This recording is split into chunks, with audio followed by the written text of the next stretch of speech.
Makakausap po natin ngayon dating presidential spokesperson, Harry Roque. Magandang gabi po sa inyo, Attorney Roque. Magandang gabi, Corina, at magandang gabi, Pilipinas. Opo. Una, nasaan po kayo ngayon? Ako po ay nasa The Hague, Netherlands. Ayun. So, you never left mula po noong dinamayan po ninyo si dating Pangulong Duterte. Diyan na po kayo namalagi.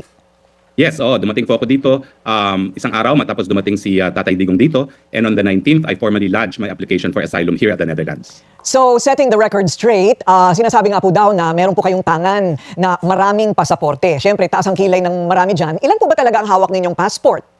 Fake news po yan. Ito po, papakita ko sa inyo. Ito di umano yung aking pangalawang passport daw. Kung makikita nyo po, may butas. Kasi kanselado na po ito. At kaya po ito kanselado, although it is valid until 2029, kasi wala na pong pahinang bakante. So napuno na po ito, kaya kumuha ko ng bagong passport. At kapag naman binilagyan ng ganitong butas ang passport, ibig sabihin, hindi na siya valido. No? Pero ito ay importante pa rin dahil dito nakalagay yung aking Schengen visa, yung aking Japanese visa at iba pang mga visa. No? So hawak-hawak ko pa rin to. Pero yung aking current passport ay nasa possession na po ng Embahada ng Netherlands. Sa totoo, Corina, hindi ko maintindihan kung anong makukuha ni Secretary Boying Remulla dun sa pagsisinungaling na marami daw akong passport. All you have to do is to verify with the DFA. Dahil silang issuing passport, ito po, malinaw na malinaw, di umano yung aking second passport, may butas na po, kanselado dahil puno na nga po ang pahina. Although valid until 2029. So bakit po sa palagay ninyo ginagawa nila ito? Kung sa palagay po ninyo wala pong basihan at madali naman pong maberipika? Talagang pinasasama po nilang imahe ko. No? It's part and parcel of concerted effort for character assassination para palabasin na napakasama kong tao. Ayun. So bukod po sa pagkakansela sa inyong passport, ay tinatrabaho na rin po daw ng Department of Justice ang Interpol Red Notice laban po sa inyo. Ano po ang inyong masasabi rito? Well, una-una doon sa pagkansela ng passport po hindi po ako pugante kasi ako umalis ng Pilipinas ang tagal na bago pa magsampa ng magkaroon ng warrant of arrest. Ang definition po ng pugante ay someone na umalis na bansa dahil sa warrant of arrest.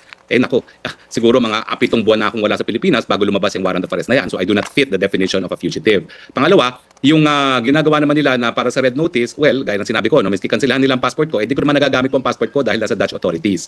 And at saka yung Interpol Red Notice Alert works only when I cross international boundaries. Dahil kinuha nga ng Dutch authorities sa aking passport, di naman ako makakaalis ng Schengen area. No? So dito lang ako sa Schengen, so miski maglagay sila ng red notice sa alert sa akin, wala namang posibilidad na ma-serve sa akin yan dahil hindi nga ako po pwedeng lumabas ng Schengen area.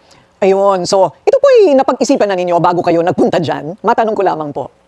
Hindi po. Talagang ang intention ko ay madepensahan na si Tatay Digong. Kaya lang, inanunsyo ng DFA na gagawa sila ng hakbang para i-cancel ang aking passport. At alam ko naman, bilang isang abogado at nag-handle na rin ako ng mga asylum dyan sa Pilipinas para sa mga ADB executives, na ang plano talaga nila ay pauwiin akong pilit dahil akala nila yung warrant of arrest na in-issue ng WAD committee ay sapat na para makancel ang passport ko. Kaya hinabol nila yung criminal charge sa akin. Dahil kung maaalala ninyo, yung kasong kriminal nila sa akin ay supplemental complaint affidavit. Pahabol, kumbaga. Okay, so yung mga naririnig po namin na red notice na kayo pa-aresto na, ang sinasabi po ninyo ngayon, hindi nila magagawa yan. Wala pong saysay yan. Drama lang po yan para siguro masabi nilang may ginagawa sila. Pero bring it on, I will face them at tingnan natin kung sino mananaig.